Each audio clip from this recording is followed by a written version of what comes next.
जैव विविधता एवं संरक्षण। आप भू आकृतिक प्रक्रियाओं विशेषकर अपक्षय और विभिन्न जल वायवीय क्षेत्रों में अपक्षय आदि के विषय में पहले ही पढ़ चुके हैं। यदि आपको स्मरण नहीं है तो संक्षिप्त सार के अध्याय 6 में चित्र 6.2 देखें। यह अपक्षय प्रवार वेदरिंग मेंटली वनस्पति विविधता का आधार है, अतः ये जैव विविधता का आधार माना गया है। सौर ऊर्जा और जल ही अपक्षय में विविधता और इसके परिणाम स्वरूप उत्पन्न जैव विविधता का मुख्य कारण है। इसमें कोई आश्चर्य नहीं है कि वे क्षेत्र जहां ऊर्जा व जल की उपलब्धता अधिक है वहीं जैव विविधता भी व्यापक स्तर पर है।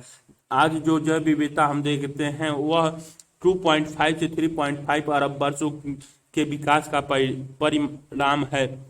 मानव जीवन के प्रारंभ होने से पहले पृथ्वी पर जैव विविधता किसी भी अन्य काल से अधिक थी। मानव के आगे से जैव विविधता में तेजी से कमी आने लगी क्योंकि किसी एक या अन्य प्रजाति का आवश्यकता से अधिक उपभोग होने के कारण वह लुप्त होने लगी। अनुमान के अनुसार संसार में कुल प्रजातियों की संख्या 20 लाख से 10 करोड़ तक है, लेकिन 1 करोड़ ही इसका सही अनुमान है। नई प्रजातियों की खोज लगातार जारी है और उनमें से अधिकांश का वर्गीकरण भी नहीं हुआ है। एक अनुमान के अनुसार दक्षिण अमेरिका की ताजे पानी की लगभग 40% मछलियां का वर्गीकरण नहीं हुआ। उष्ण कटिबंधीय वनों में जैव विविधता की अधिकता है।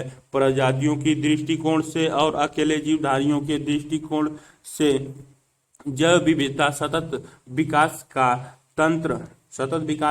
तंत्र है। पृथ्वी पर किसी प्रजाति का औसत आयु 10 से 40 लाख वर्ष पहले होने का अनुमान है। ऐसा भी माना जाता है कि लगभग 99% प्रजातियां जो कभी पृथ्वी पर रहती थीं आज लुप्त हो चुकी हैं। पृथ्वी पर जैव विविधता एक जैव जैसा नहीं है। जैव विविधता उष्ण कटिबंधीय प्रदेशों में अधिक होती है। जैसे जैसे हम ध्रुवीय प्रदेशों की तरफ बढ़ते हैं प्रजातियों की विविधता तो कम होती जाती है, लेकिन जीवधारियों की संख्या अधिक होती जाती है। जैव विविधता दो शब्दों के मेल से बना है। बायो का अर्थ होता है जीव तथा डाइवर्सिटी का अर्थ होता है विविधता। साधारणतः शब्दों में किसी निश्चित भौगोलिक क्षेत्र में पाए जाने वाले जीवों की संख्या और उनकी विविधता को जैव विविधता कहते हैं, जिसका संबंध पौधों के प्रकार, प्राणियों तथा सूक्ष्म जीवाणुओं से है, उनकी आनुवंशिक और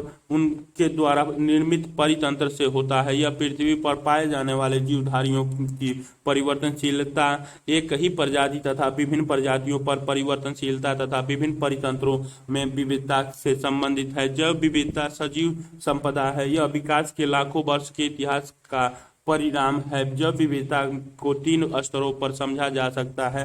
आनुवंशिक जैव विविधता, जेनेटिक डाइवर्सिटी, प्रजाति जैव विविधता, स्पीशीज डाइवर्सिटी तथा परितंत्रिक जैव विविधता, इकोसिस्टम डाइवर्सिटी। आनुवंशिक जैव विविधता, जेनेटिक बायोडाइवर्सिटी, जीवन निर्माण के लिए जीन का एक मूलभूत इकाई है। किसी प्रजाति में जीन की विविधता ही आनुवंशिक जैव विविधता है। सामान्य भौतिक लक्षणों वाले जीवों के समूहों को प्रजातीय कहते हैं। मानव आनुवंशिक रूप से होमो सेपियंस प्रजाति से संबंधित है, जिसके कद, रंग और अलग दिखावट जैसे शारीरिक लक्षण में काफी भिन्नता है।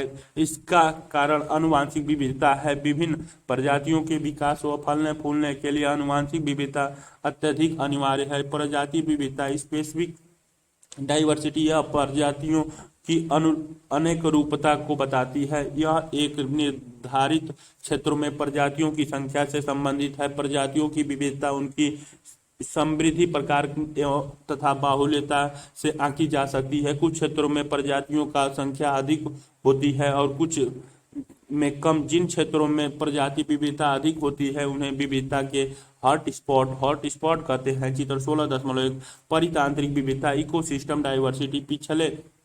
आपने पिछले अध्याय में परितंत्रों के प्रकार में व्यापक भिन्नता और प्रत्येक प्रकार के परितंत्रों में होने वाली परितंत्रिक प्रक्रियाएं तथा आवास स्थान की भिन्नता ही परितांत्रिक विविधता बनाते हैं। परितांत्रिक विविधता का एक परिसीमन करना मुश्किल है और जटिल है, क्योंकि समुदाय और प्रजातियों का समूह और परितंत्र की सीमा निश्चित नहीं है। इंदिरा गांधी नेशनल पार्क में अन्नामलाई पश्चिमी घाट घास भूमि एवं उष्णकटिबंधीय शोला वन परितांत्रिक विविधता का एक उदाहरण है। एक उदाहरण है। जैव विविधता का महत्व, इम्पोर्टेंस ऑफ बायोडाइवर्सिटी। जैव विविधता ने मानव संस्कृति के विकास में बहुत योगदान दिया है और इसी प्रकार मानव समुदाय ने भी आनुवंशिक प्रजातियों और पारिस्थितिकी स्तरों पर प्राकृतिक विविधता को बनाए रखने में बड़ा योगदान दिया है। जैव विविधता की पारिस्थितिकी, इकोलॉजिकली, आर्थिक, इकोनॉमी और वैज्ञानिक साइंटिफिक भूमिकाएं प्रमुख है। जैव विविधता की पारिस्थितिकियां भूमि, इकोलॉजिकली रोल ऑफ बायोडाइवर्सिटी। परितंत्र में विभिन्न प्रजातियां कोई न कोई क्रिया करती हैं। परितंत्र में कोई भी प्रजातियां बिना कारण न तो विकसित हो सकती हैं और न ही बनी रह सकती हैं। अर्थात प्रत्येक जीव अपनी जरूरत पूरा करने के लिए साथ साथ दूसरे जीवों के पनपने में भी सहायक होता है।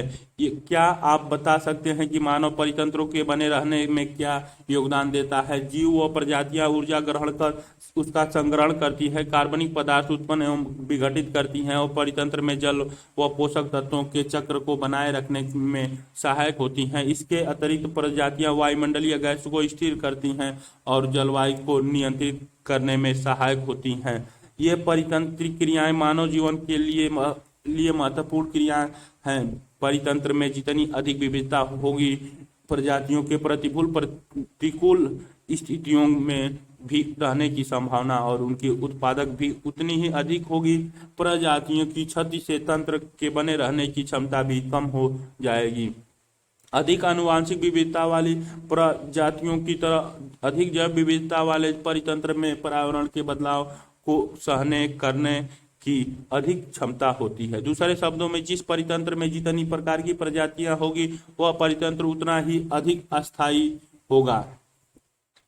जैव विविधता की आर्थिक भूमिका, इकोलॉजिकल रोल ऑफ बायोडाइवर्सिटी।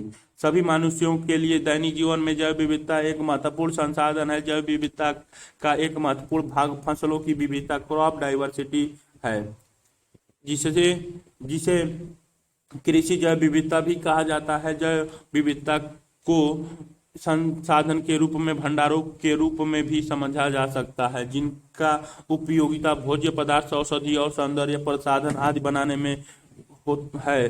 जैव संसाधन की ये परिकल्पनाएं जैव विविधता के विनाश के लिए भी उत्तरदायी है। साथ ही यह संसाधनों के विभाजन और बंटवारे को लेकर उत्पन्न नए विवादों का भी जनक है। खाद्य फसलों, पशुओं और वन संसाधन, मत्स्य और दवा संसाधन आदि कुछ ऐसे प्रमुख आर्थिक महत्व के उत्पादन हैं जो मानव को जैव विविधता के फलस्वरूप उपलब्ध होते हैं। जैव विविधता की वैज्ञानिक भूमिका, साइंटिफिक रोल ऑफ बायोडाइवर्सिटी। जैव विविधता इसलिए महत्वपूर्ण है क्योंकि प्रत्येक प्रजाति हमें यह संकेत देते हैं कि जीवन का आरंभ कैसे हुआ और यह भविष्य में कैसे विकसित होगा। जीवन कैसे चलता है और यह परितंत्र जिसमें हम भी एक प्रजाति हैं उसे बनाए रखने में प्रत्येक प्रजाति की क्या भूमिका है, इन्हें कम जैव विविधता से समझ सकते हैं। हम सभी को यह तथ्य समझाना चाहिए कि हम स्वयं जिएं और दूसरे प्रजातियों को भी जीने दें। यह समझना हमारी दैनिक जिम्मेदारी है कि हमारे साथ सभी प्रजातियों को जीवित रहने का अधिकार है। अतः कई प्रजातियों को स्वेच्छा से विलुप्त करना नैतिक रूप से गलत है। जैव विविधता का स्तर अन्य जीवित प्रजातियों के साथ हमारे संबंधों का एक अच्छा पैमाना है। वास्तव में जैव विविधता की अवधारणा कई मानव संस्कृतियों का अभिन्न अंग है। जैव विविधता का हास्य, लॉस ऑफ बायोडाइवर्सिटी।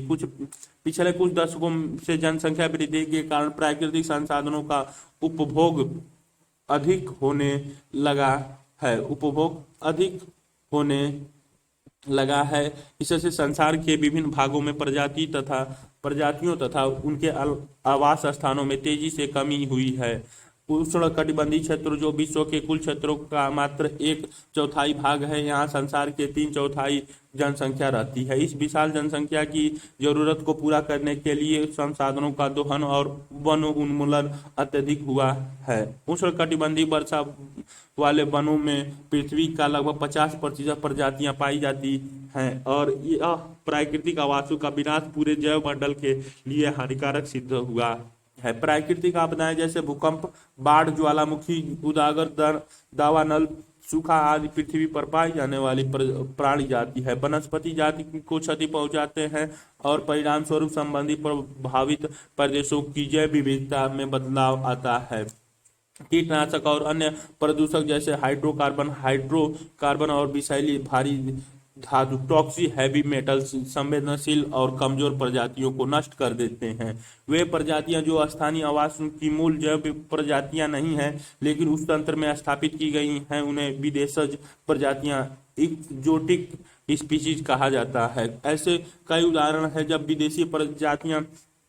विदेशज प्रजातियों के आगमन से परितंत्र में प्राकृतिक या मूल जैव समुदाय को व्यापक नुकसान हुआ। पिछले कुछ दशकों के दौरान कुछ जंतुओं जैसे बाघ, चीता, हाथी, गेंडा, मगरमच्छ, मिंक और पंछियों का उनके सींग, सूंड व खालों के लिए निर्दयतापूर्वक अवैध शिकार किया जा रहा है।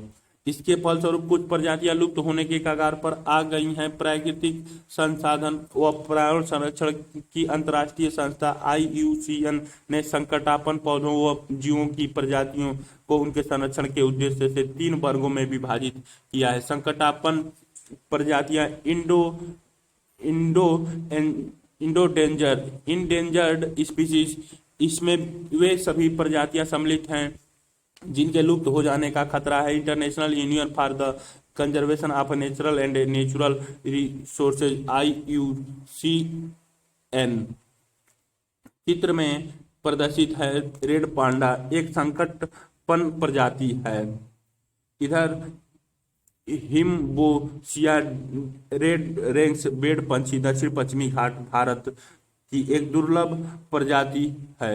ये भी दुर्लभ प्रजाति है। रेड पांडा भी दुर्लभ प्रजाति है। विश्व की सभी संकटपन्न प्रजातियों के बारे में रेड लिस्ट के नाम से सूचना प्रकाशित करता है।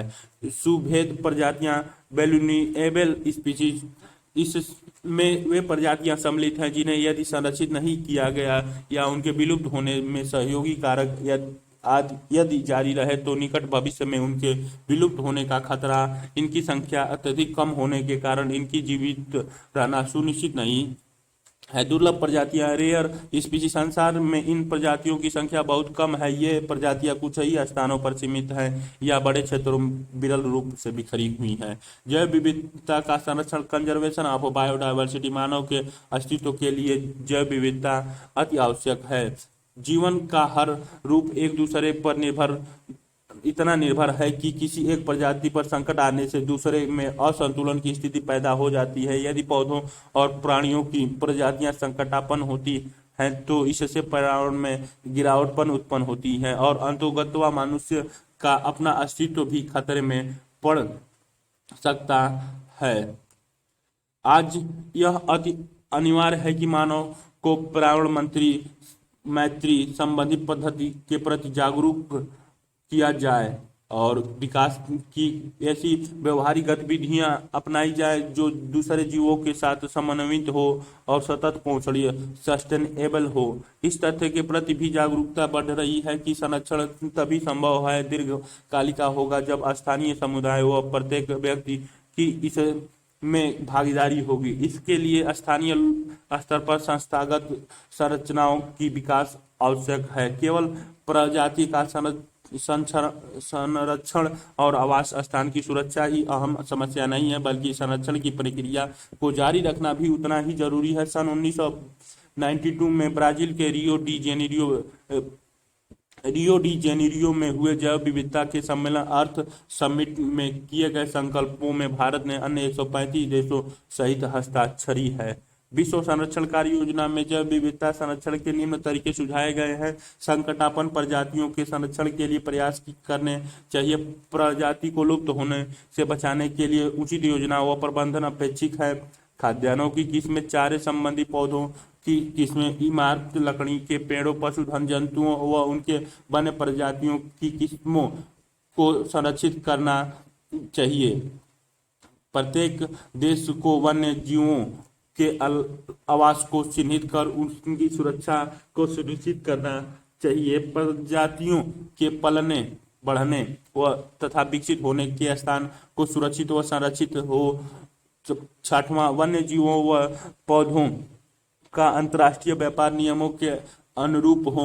भारत सरकार ने प्राकृतिक सीमाओं के भीतर विभिन्न प्रकार की प्रजातियों को बचाने, संरक्षित करने और विस्तार करने के लिए वन्यजीव सुरक्षित अधिनियम 1972, वाइल्ड लाइफ प्रोटेक्शन एक्ट 1972 पारित किया है, जिसके अंतर्गत नेशनल पार्क, पशु विहार, सेंचुरीज स्थापित किए गए तथा जीवमंडल आरक्षित बायोस्फीयर रिजर्व घोषित किए गए हैं। इन संरक्षित क्षेत्रों का विस्तार पूर्वक वर्णन भारत भौतिक पर्यावरण एनसीईआरटी 2016 पुस्तक में किया गया है।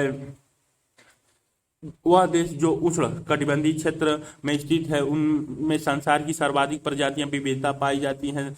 उन्हें महाविविधता केंद्र, मेगा डाइवर्सिटी सेंटर कहा जाता है। इन देशों की संख्या 12 है और उनके नाम है Mexico, Colombia, Ecuador, Peru, Brazil, Democratic Republic of Congo, Madagascar, चीन, भारत, मलेशिया, इंडोनेशिया और ऑस्ट्रेलिया। इन देशों में समृद्ध महाविविधता के केंद्र स्थित हैं।